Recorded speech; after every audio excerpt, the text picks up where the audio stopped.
भाइयों और बहनों, राष्ट्रपति जी ने आपातकाल की घोषणा की है। इसी वाक्य के साथ भारतीय लोकतंत्र की सबसे काली रात शुरू हुई। जिस भारत ने वैशाली के गणराज्य के रूप में रोम से भी सदियों पहले विश्व को लोकतंत्र का दर्शन दिया, वहीं पर 25 जून 1975 की आधी रात लोकतंत्र की आत्मा को कुचल दिया गया। ये वो भारत था जहां भगवान राम ने राज्याभिषेक की जगह वनवास को चुना, जहां बुद्ध ने साम्राज्य नहीं संन्यास को अपनाया, जहां सत्ता को सेवा का माध्यम माना गया, साधन नहीं साध्य माना गया। लेकिन इसी भारत में जब एक अदालत ने प्रधानमंत्री इंदिरा गांधी को चुनावी भ्रष्टाचार का दोषी ठहराया और उन्हें पद के अयोग्य घोषित किया, तो उन्होंने बिना मंत्री परिषद को विश्वास में लिए और अपनी कुर्सी बचाने के लिए संविधान और लोकतंत्र का गला घोंटते हुए देश पर आपातकाल थोप दिया। आपातकाल की घोषणा सत्ता की बौखलाहट का परिणाम थी। ये सिर्फ इमरजेंसी नहीं थी, ये इंदिरा तंत्र की शुरुआत थी। कांग्रेस की खराब नीतियों की वजह से सन 1969 से ही देश गंभीर आर्थिक संकट, महंगाई, भ्रष्टाचार और बेरोजगारी से जूझ रहा था और इस कुशासन के खिलाफ छात्र, मजदूर और रेलवे कर्मचारी देश में बड़े आंदोलन की तैयारी कर रहे थे। इसी दौरान जयप्रकाश नारायण ने संपूर्ण क्रांति का आह्वान किया, जिसने राजनीतिक आंदोलन को जन आंदोलन में बदल दिया। ये वही क्षण था जब सत्ता को पहली बार जनशक्ति की खुली चुनौती मिली और दिल्ली की सत्ता की दीवारें हिलने लगी थीं। और फिर 12 जून 1975 को आया वो ऐतिहासिक फैसला, जब इंदिरा गांधी बनाम राजनारायण मामले में इलाहाबाद हाई कोर्ट ने इंदिरा गांधी को सरकारी मशीनरी के दुरुपयोग के मामले में दोषी ठहराते हुए उनका चुनाव रद्द कर दिया, साथ ही उनके 6 साल तक चुनाव लड़ने पर रोक लगा दी। यही वो क्षण था जब लोकतंत्र और तानाशाही आमने सामने खड़े हो गए। इंदिरा गांधी ने रास्ता चुना लोकतंत्र को खत्म करने का। आपातकाल सिर्फ एक संवैधानिक प्रावधान का दुरुपयोग नहीं था, ये लोकतंत्र की हत्या थी, बाबा साहेब अंबेडकर के बनाए संविधान की हत्या थी। यह उस आजादी का अपमान था जिसे पाने के लिए लाखों लोगों ने अपना सर्वस्व न्यौछावर कर दिया था। लोकतंत्र अब सत्ता की कैद में था और विपक्ष पर तानाशाही का दमन चक्र शुरू हो गया था। आपातकाल लगते ही देश भर के विपक्षी नेताओं को रातों रात गिरफ्तार कर जेल में डाल दिया गया। जयप्रकाश नारायण, अटल बिहारी वाजपेयी, एल.के. आडवाणी, जॉर्ज फर्नांडिस, सभी को बिना ट्रायल और वारंट जेल भेजा गया। मीसा और DIR जैसे कानूनों के तहत 1 लाख से ज्यादा नागरिक बंद किए गए। इस दौरान दर्जनों लोगों ने कांग्रेसी तानाशाही का मुकाबला करते हुए जेलों में दम तोड़ दिया। कई महीनों तक जेल में रहने के कारण विपक्ष के कई बड़े नेता गंभीर रूप से बीमार हो गए। लोकनायक जयप्रकाश नारायण की किडनी खराब हो गई, जिसके कारण अगले ही कुछ वर्षों में उनका देहांत हो गया। जेल में अटल जी की तबीयत भी बिगड़ गई, जिस कारण उन्हें भी कई महीनों तक अस्पताल में भर्ती रहना पड़ा। आपातकाल के दौरान राजनाथ सिंह जी भी कई महीनों तक जेल में बंद रहे। इस बीच उनकी माताजी के निधन पर भी उन्हें अंतिम संस्कार में शामिल होने के लिए जमानत नहीं दी गई। न्याय की आत्मा पर हमला करते हुए न्यायपालिका में ही न्याय को कैद करने की साजिश रची जाने लगी। जब बंदी न्याय की शरण में पहुंचे तो सुप्रीम कोर्ट भी सत्ता के सामने झुक गया। ADM जबलपुर केस में 5 में से 4 जजों ने माना कि आपातकाल में नागरिकों के पास जीवन और स्वतंत्रता का अधिकार नहीं है।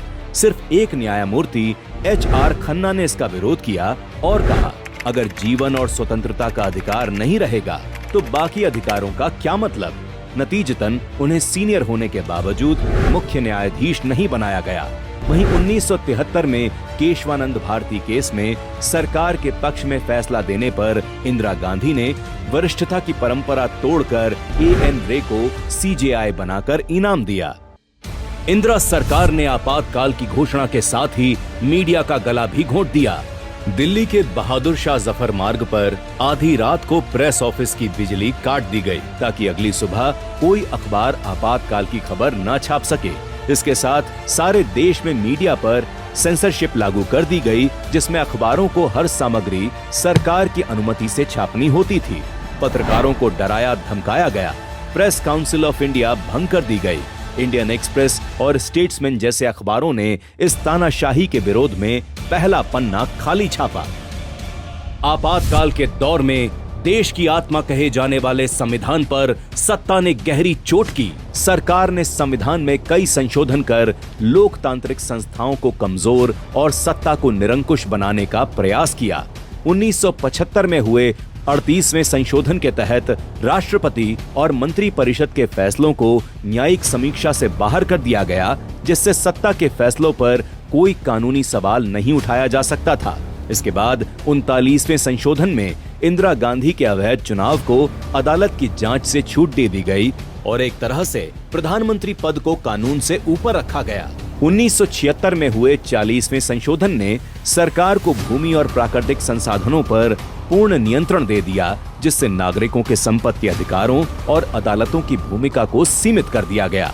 1976 में ही 41वें संशोधन के जरिए लोक सेवा आयोगों के अधिकारियों की सेवा अवधि बढ़ाई गई, जिससे सरकार अपने वफादार अधिकारियों को 2 साल अतिरिक्त पद पर रख सके।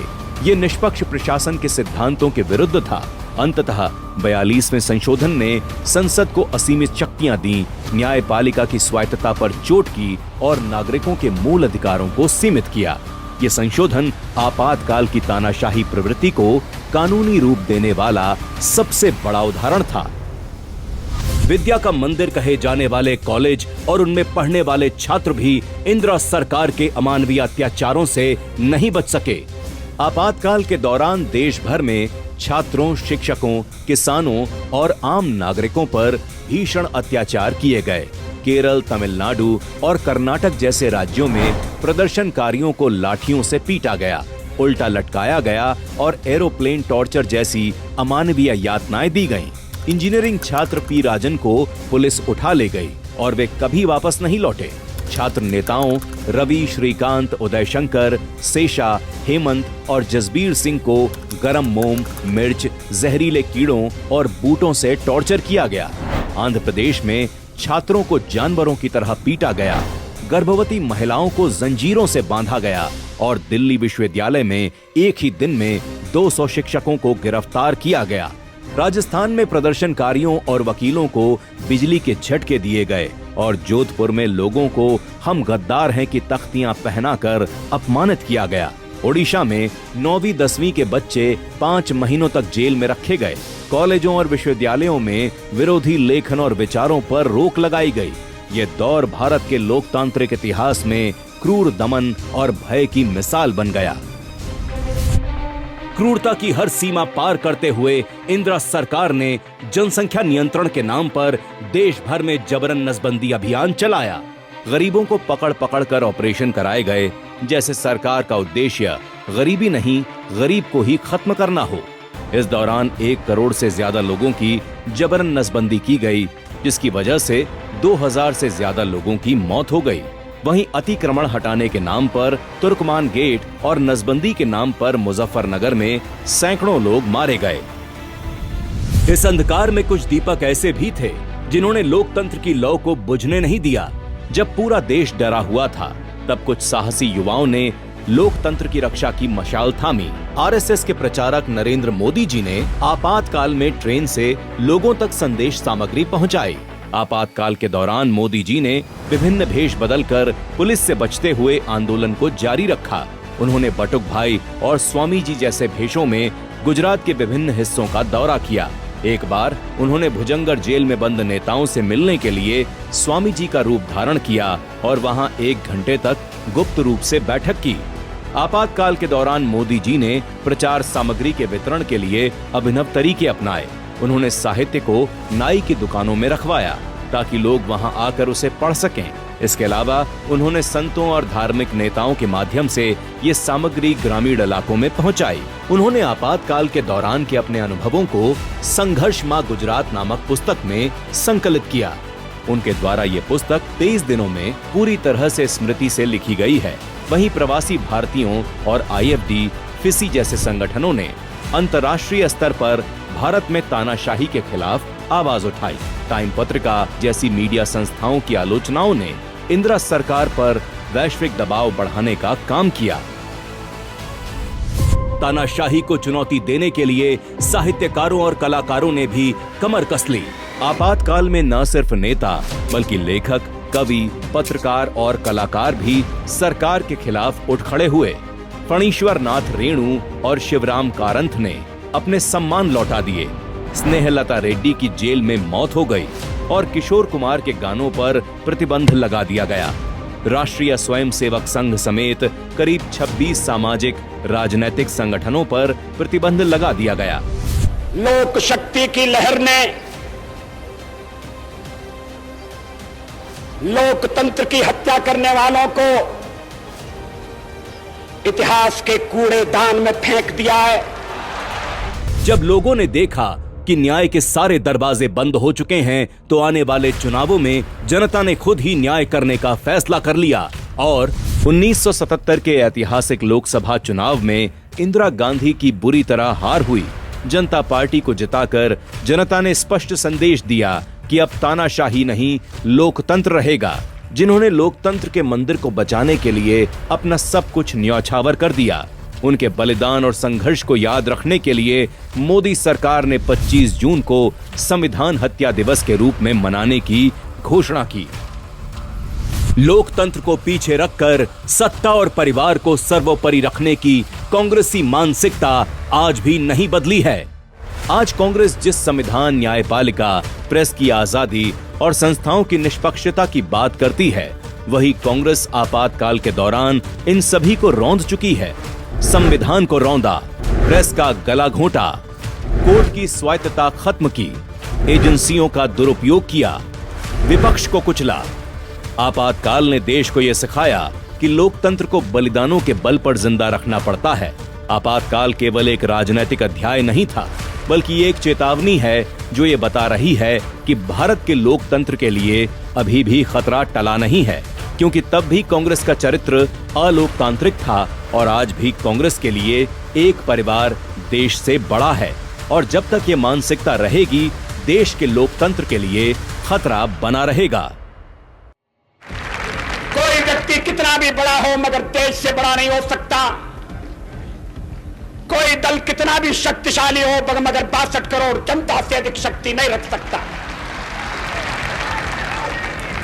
व्यक्ति आएंगे, चले जाएंगे, पार्टियां बनेंगी, बिगड़ेंगी, नई पार्टियां जन्मेंगी, सरकारें कायम होंगी, बदलेंगी, मगर कश्मीर से लेकर कन्याकुमारी तक फैला हुआ भारत अपनी सनातन संस्कृति के साथ आधुनिकता का वर्ण करने के लिए अमरकाल तक इस तीर्थ यात्रा में चलता रहेगा।